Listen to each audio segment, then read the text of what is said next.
I'm live on YouTube. I'm live on ComedySchoolsRadioNetwork.com. Just a very moment, I will be live on Facebook. I'm now live on Facebook Live. Good afternoon, ladies and gentlemen, boys and girls, moms and dads, children of all ages. Welcome to Living on a Thin Line with Tony Vicich. I am the Tony Vicich mentioned in the title. We come to you every day at 2 p.m. Arizona time, which currently is jives with jibes, not jives. No jive. Jive. A good jive. I don't know. Jibes with Pacific Standard Time. But once daylight savings time is in, it will be Mountain Standard Time. But I've told you that so many times. All that being said, we come to you every day at 2 p.m. The show is your daily distraction while the anger, anxiety, weirdness, and hoopla in the world today. We're on 3 networks, ComedySchoolsRadioNetwork.com, YouTube, Comedy Schools, Facebook Live. And the show is normally built around 1, 2, or 3 things. First one being your questions and comments right here on the aforementioned social media where we attempt to comment back or answer your questions. Also, oftentimes we have some knick-knack or a doodad or a little piece of fluff or autograph or God knows what laying around here in the how, and we show it to you in an attempt to weave a story around it. Also, we recommend 1 to 2 artists or pieces of music based on our vast vinyl album, our compact disc collection. Hello, Champ de Blasio. Hello, Kevin Brown. Hello, Tina and Mike Lawson. The entire Living on a Thin Line family is being together, a gathering of the tribes, as we do every day at 2 p.m., as we take a break from everything that we need to take a break from. You know, sometimes, don't you even find that you have to take a break from fun? You ever had so much, our generation, and that's going to include Champ and I. Champ and I are the same age, thereabouts. We're boomers. Boomers. Hello, boomer. Hey, boomer. And I remember being in my late teens and people going, you don't want to hang out with those guys, man. They party too hard. Those dudes party hard, man. So there became a level of partying. And at a certain level of partying, you were actually doing physical violence on a regular basis to your physical being. Then people started dying from drug overdoses and alcohol, from too much partying. Do you know the number of iconic musicians who died in their mid to late 20s from drugs and alcohol? We all know Jimmy, and we all know Janice, and we all know Jim. You know, and by the way, if you need full names of those, I would suggest watching Teletubbies on YouTube. They died, but countless other ones have as well. Rod McKernan, who was nicknamed Pigpen, who was an original member of the Grateful Dead, seldom talked about now, but an important part of the early Grateful Dead, died at 27 from alcohol poisoning, drank himself to death. Now, I drank a lot in my day, and I'm going to bet that a lot of people that watch this show either have drank a lot, and that's right, Michael Bullwinkle. Hey, Michael, how are you? Point out Bon Scott. Was Bon Scott 27 when he died from AC/DC? Yeah, and by the way, listen to early AC/DC records. They might not have quite the power drive they later had after Mutt Lange got a hold of them and produced Back in Black. But that voice was stunning. I think he died in his late 20s from alcohol poisoning, just from drinking himself to death. You know how much you have to drink yourself to death in your late 20s? The amount of alcohol you have to pour into your system? There's a reason, too. Okay? I'm going to tell you what the reason is. As explained to me by a guy, I'm going to tell you about this guy. Okay? You're going to find this interesting. There was a guy who was a short order cook in a bar that I worked at in the early to mid 80s. Okay? Kirk Nerby wonders why I'm dissing the Teletubbies. Sorry, Kirk. I didn't realize I was talking about your family. Tina Mike Lawson says several guys we knew from House Springs passed away because of drugs and alcohol. Man, that's what I'm talking about. Mike, I'm talking about when, we were all young people partying in Burns Mill, Missouri, when I was living in river cabins, out in fields in High Ridge, all the places we used to gather and drink and dance and love and drugs. That several of our friends just started dying. And of course, in that town where everybody did 90 miles an hour on country roads, automobiles were a factor too. But let me tell you why. Let me tell you why, according to this short order cook, and it makes absolute sense. So many people die in their late 20s from drug and alcohol poisoning. So this guy was studying to be a doctor. His dad was a doctor. His brother was a doctor. His uncle was a doctor. He was going to be a doctor. And he had moved from Colorado to Los Angeles to, I believe, pursue medicine at UCLA. And he moved there with his lovely bride. Now, he's working in Hollywood, West Hollywood to be exact, living in Hollywood. Here's a little thing you don't realize about Hollywood. Hollywood is where, while you're standing in the grocery line, someone who you on your favorite TV show is standing in front of you. There was a guy named Joe Santos who played a cop on Rockford Files. One day I'm at a grocery store in Alpha Beta on Santa Monica Boulevard, and he's right in front of me. You start talking to him. They're everywhere. They're everywhere. TV personalities, musicians, sometimes waiting on you because things went weird. This guy was going to be a doctor, moved over with his bride. His bride was driving along one day and stopped at a red light, and a car pulled up next to her, a very fancy car, and a guy who kind of looked like her husband, but wasn't her husband, but was an actor in a fancy car, said, "Hey, how you doing?" She goes, "How you doing?" He goes, "You want to go for a drink?" She goes, "Where?" He goes, "Over here." So that guy was Paul Michael Glaser from Starsky and Hutch. She went off and had a drink with Paul Michael Glaser and left the individual I'm talking about high and dry and alone. And he just kind of snapped and just decided to become a short order cook. He later remarried. He regained his life, but that's what happened to him. Anyway, he was almost going to be a doctor. And I used to talk to the guy a lot because he used to work the day shift this bar a lot. And we were talking about why so many artists and musicians of our generation die in their late 20s. He goes, "Well, here's the problem." He goes, "There's a reason why first grade starts, when you're 6 years old, and teenager, we say you can drive around 14, 15, 16, because it was sometimes earlier in life at one time." He goes, "And why you're considered an adult at 21. He goes, "Your body goes through these cycles, and they're 7-year cycles." This is what the guy told me. I don't know if we got any doctors here who can confirm or contribute. He said, your body goes through 7-year cycles. So all the way up, who you were when you were born, all the way up to about 6 or 7, your cells have totally regenerated. Same thing around 14. Cells, totally growth, life, strength. 14 to 21, total regeneration of cells. 21 to 27, and that's when it begins to slow down. That early. The cells either don't generate that fast or don't generate at all. And the aging process now takes over. And the problem is, for a lot of artists and musicians, especially those who are living a high life, who are living that rock and roll lifestyle, they've also developed a level of tolerance to certain drugs and alcohol. Not so much that they can handle it, but it takes more and more and more for them to enjoy it. So as the body's slowing down, the need for drugs and alcohol to have any sort of effect grows. And for many of them, that leads to death. So that's why so many people, according to Short Order Cook, whose wife left him for a guy from Starsky and Hutch, that's the reason why. Nancy Yeaman says, I've heard the 7-year cycles are for real and a time of significant change. That is correct. So I don't know how it goes now as I'm 65. I don't know which cycle I'm in. Should probably be in the wash and rinse cycle. So, I tell you what I shouldn't be on is a bicycle. You might call it a bicycle, but I think you say it wrong. So that's just a little something to start off the show telling you about there, because I didn't really have anything else to talk about. I took the weekend off, man. I mean, we did the show yesterday, but I found myself this Saturday. I have in my backyard a real live, honest to goodness, wooden rocking chair bought by my wife for me for either Christmas or my birthday. I can't remember which one. Maybe it was for All Saints Day. I don't know. Maybe that's right. It was for my birthday. My grandson Sullivan, who is directly under my chair here, explained that. He goes, "Your birthday is for your birthday." And that's why we need young people around, because as we get older, we might leave the house without any shoes on, or might have our shoes in our head and our hats on our feet, unless the young people tell us that.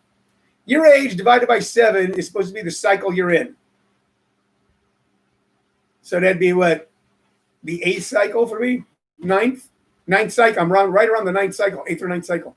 There's supposed to be no math on this show, Nancy. Now we got math. I found myself sitting, and it's a cool rocking chair. And to be honest, I've always wanted a rocking chair. I ever wanted a rocking chair since I was a little kid. There was a famous picture of John F. Kennedy sitting in a rocking chair.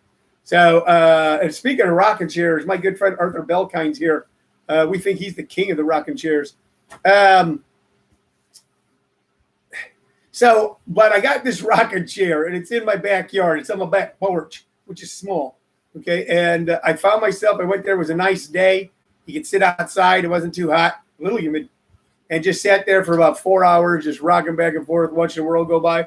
And I think it was the most important 4 hours of my last month because my head has been a sizzling and a popping and a burning and a breaking lately. We started a new wing of the business in the last few months.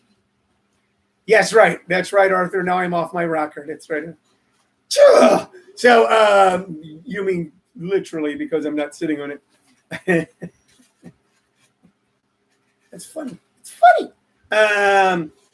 Expanded the business to JP's Comedy Club, jpscomedyclub.com, where this weekend, ladies and gentlemen, you can see, damn it, I want to say it's Jonathan Gregory.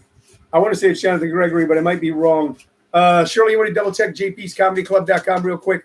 What we've got there this weekend.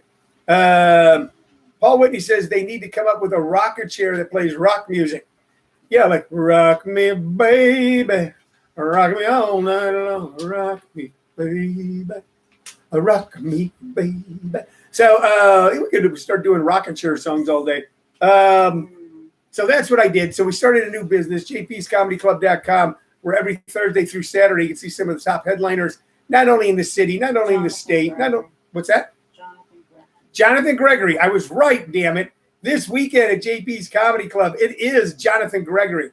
One of, in my estimation, and I know anyone watching right now is going to agree, and you can type it in, I agree, one of the funniest people you will ever see. My right eye is closed? No, it's not. My right eye is not closed. What is wrong with you? Why would he say that? Jonathan Gregory is one of the funniest guys in the nation today, and he's local, and he's great, and he's a real gem right here in the desert. Okay, he's half nuts if you talk to him for more than a half hour. They just can't see. Hold on. What's that? They can't see your eye that far away. They can't see my eyes that far away? Well, kind of, you're going like this, so it kind of looks like it's closed. Because I go like this when I talk? Oh, it's closed. Yeah, but it's not closed. It's closed. That's just closed. It's just a way of making an expression like, "How you doing?" So like that. It's not. I can still see out of it. Can I go back to talking about Jonathan Gregory? Yes, you get close. Sullivan, if you're going to talk, you got to come in and say hi to everybody. Come on in and say hi. Okay. So there's Sullivan Ramirez, my occasional co-host and permanent grandson, right there. We had fun today grocery shopping, and he picked out a special kind of cheese for him.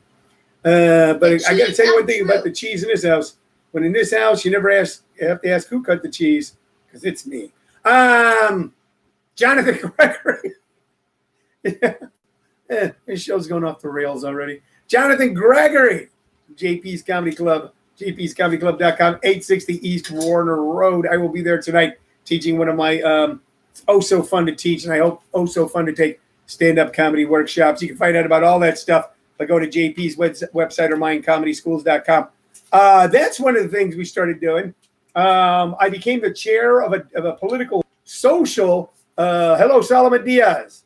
One of the newer members of the Living on the Thin Line family, and a great guy and a funny man, just said hello here on Facebook Live. I've taken over as chairman of a political social organization in the last couple of months, and have been holding general meetings, board meetings, and every Saturday standing out on one of the main roads in my town with political signs. So I started doing that, and now I'm in this bizarrely cantankerous, bizarrely controversial elections for be on the board of directors of my homeowner association. So where I the only thing I haven't been called so far is short. I've been called every name in the book, and I'm going, what the heck is going on? Sometimes the closer you get to the ground, the more bugs you see. I don't know. So all of that has been going on in my life.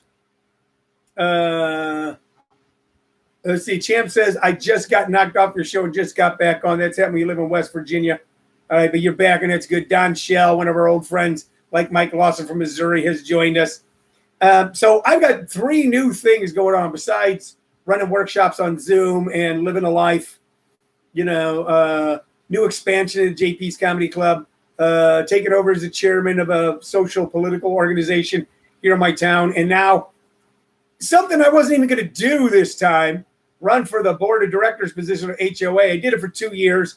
I thought we got a lot of good, positive things done. And I go, man, maybe it's time for somebody else. And then people started attacking me for what I did, and then casting aspersions on my good name. And Don, Mike, you're from Missouri. And you know how we feel if someone starts to attack our name. That's my name. People were attacking it. People saying terrible things about me. Man called me a human cockroach. Why? Because they made the grass green and put electric lights out. And I didn't do it. The board did it. The community knew who we were when they elected us, that we were civic-minded. And with the town growing leaps and bounds, that this subdivision, this community, had to grow with it. But I guess a lot of people are mad at us because we don't go around towing their neighbors' cars or constantly finding their neighbors. They're mad about that, and then they get mad if you find them. I don't know. I don't want to talk about that a lot today. All right. Arthur Belkind says, I was elected precinct committee person for a legislative district 4. Have been in touch with Adrian Fontes a lot. Going to start promoting him for governor. Adrian Fontes, by the way, if you guys don't know it, I know Adrian. Arthur knows Adrian. We both did charitable shows where Adrian was a participant. Is the what's the exact title, Arthur? He's the guy in charge of elections in Maricopa County, Adrian Fontes.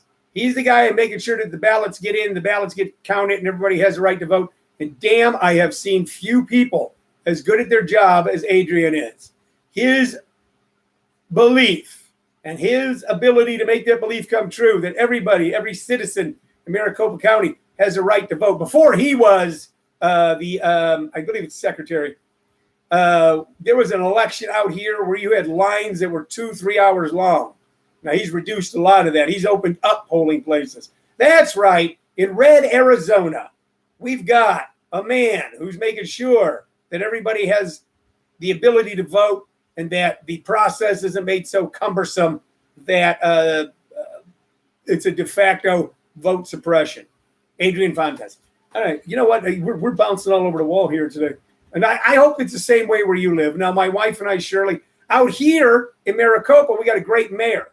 Different political party than me, but a great guy and a great mayor, Christian Price. And he made sure that there was even the voting van that would pick up your ballots was brought out here twice to our city in a massive, massive county. Not so much person-wise, but mileage-wise. And we've been on the permanent early voting list for years. We're going to talk about voting sometime this week. Now I switched from being very excited to do in-person voting on the day of an election to really seeing the benefits of early vote by mail. Because of all the hoopla, a lot of people were worried. Christian Price made sure that the Clean Elections van was out here in Maricopa, and Shirley and I got our ballots, able to fill out our ballots and drive them about 2 miles from our house and make sure that they got placed into a ballot box where we know they'll be counted, was able to even go on a website and see that our ballots have been accepted. So for those of you to think Arizona is just either, I don't know what you think it is, or you think that a lot of communities are just mean old people who hate young people and try to make lives miserable for people and stuff. It's not true. There's some great, great, great, great people out here. Okay? We urge you to come out here, and you are. This state is growing by leaps and bounds. Leaps and bounds. All right, let's get to the music, okay? Who am I going to recommend today? Who? Now, some of these albums that we're discussing, we've discussed before. But we've instituted a new policy on the show where we actually put up a clip, like a YouTube, not a clip, but an entire song from one of the albums. So that for months, we just recommended them, hope you'd listen to them, and I hope you did. But we thought, let's make it easier for people. So we put up a YouTube clip right away. And we're going to talk right here about Talked about him before, just a few months ago, but can't talk about him enough. All right, Mr. John Lee Hooker. Mr. John Lee Hooker, the how guy. John Lee Hooker. If you listen to ZZ Top, you know John Lee Hooker. If you listen to Canned Heat, you know John Lee Hooker. If you watch a Blues Brothers movie, you know John Lee Hooker. John Lee Hooker was one of the most important guitarists of the 20th century into the 21st century. His style, his boogie style, which was based on using a guitar to play boogie woogie, which was usually driven by piano in the 30s and 40s, became one of the most important iconic guitar riffs in the history of the world. The history of the world. John Lee Hooker inspired more people to pick up a guitar than Keith Richards himself or Eddie Van Halen or anyone.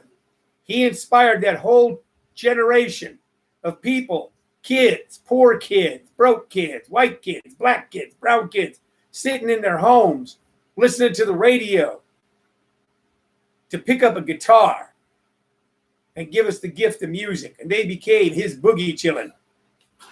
This album is a cool album because it's the very best of John Lee Hooker. So it's got a ton of stuff on here. It's got Dimples, which was a big hit for him.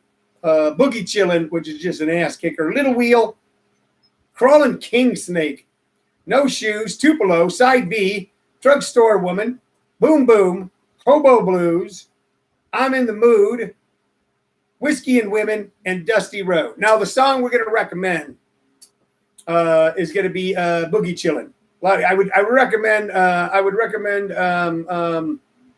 Boom Boom, but it's kind of familiar. It's kind of familiar, so we're going for something a little different. This was the stuff. He is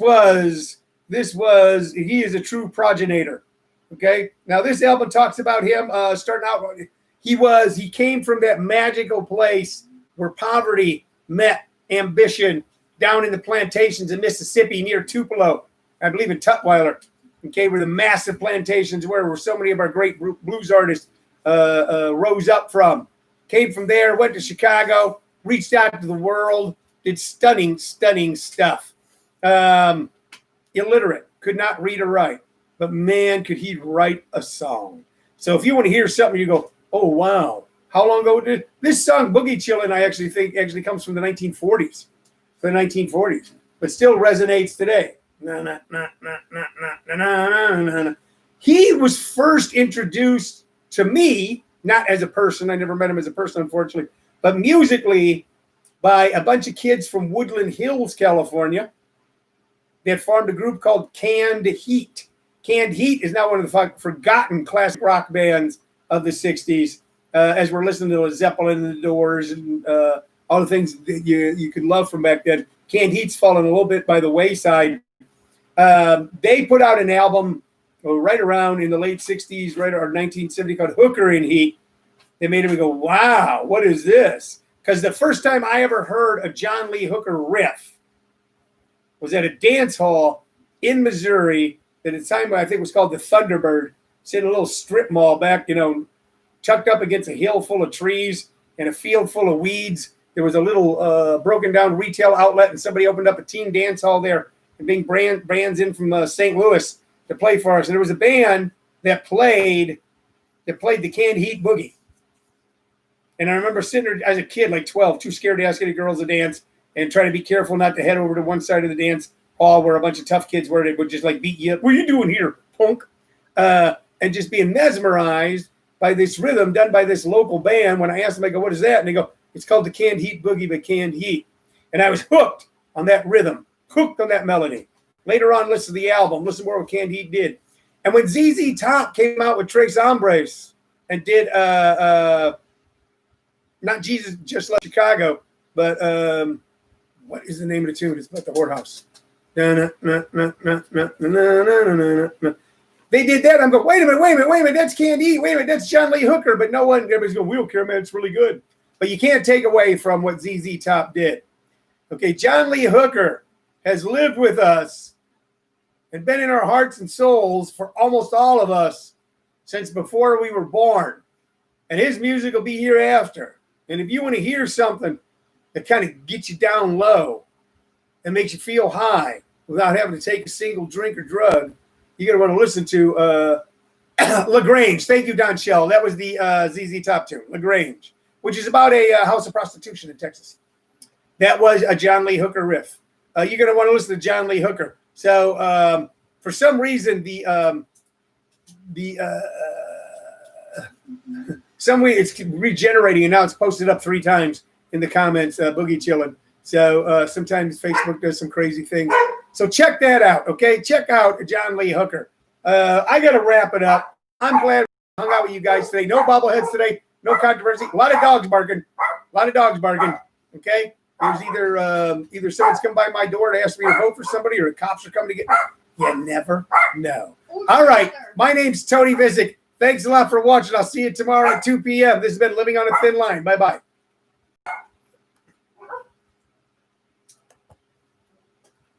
I don't know if that's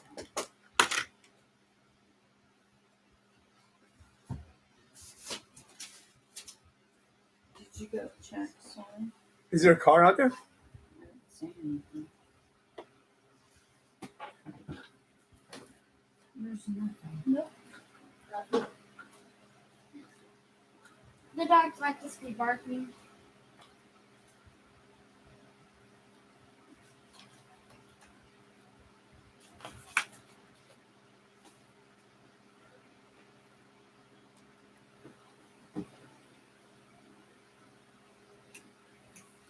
So, like, you should color this, and I can put it up on the window.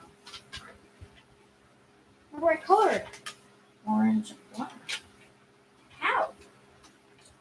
You don't have any markers. And maybe a little bit of red for the teeth.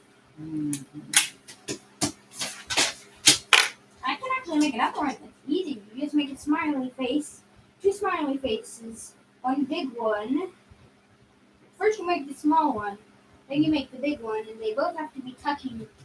And then you make some tiny teeth. Then you throw that in. Then you make kind of a peak. Kind of like that. So you kind of stop. Hold. And then go around under.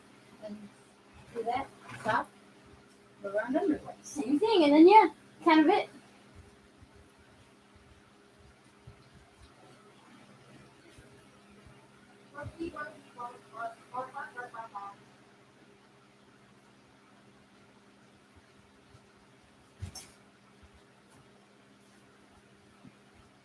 Yes. I want a toy train for Christmas. All right, but that's all you're getting. 1 little toy train. No, I want a wheel train. I don't know what a twain is.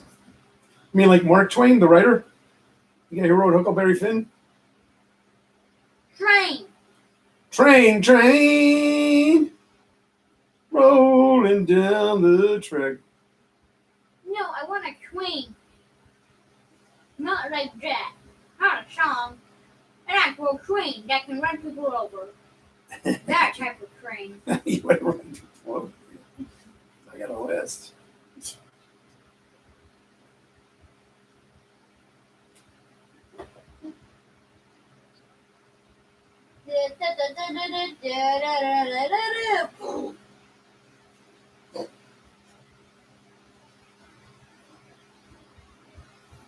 Hey, do you actually know this?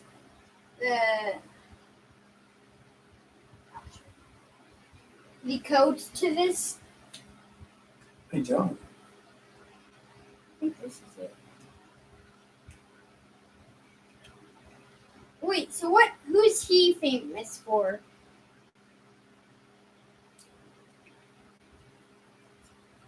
I'm not sure.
Home outside the rain.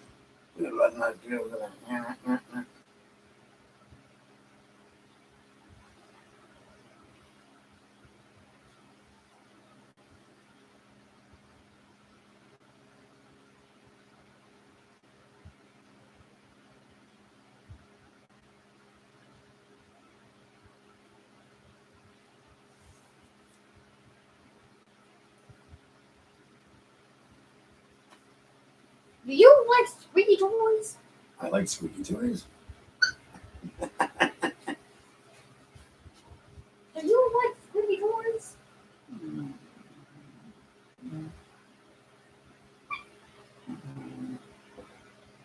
Some of them. Yeah.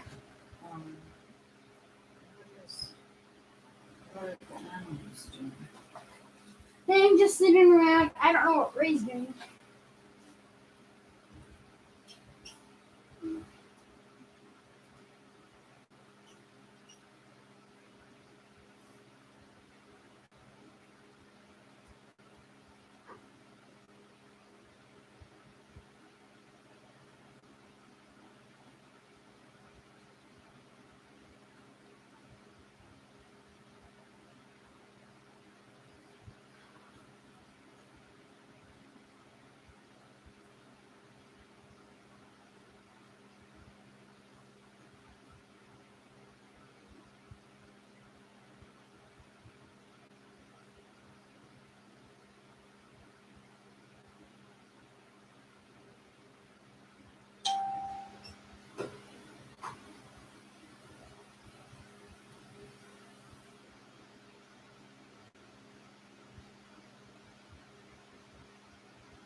Oh no, still on.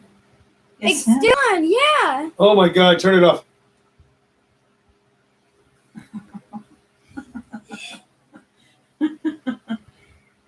What do you know?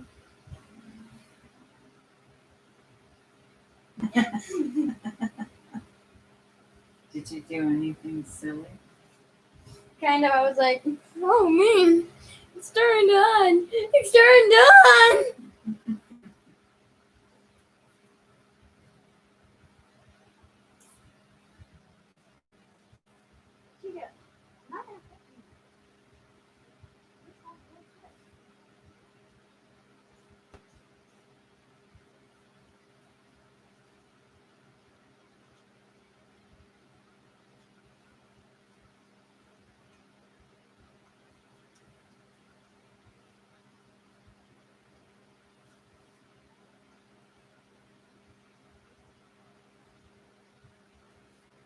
Bill Smith here for flex tape.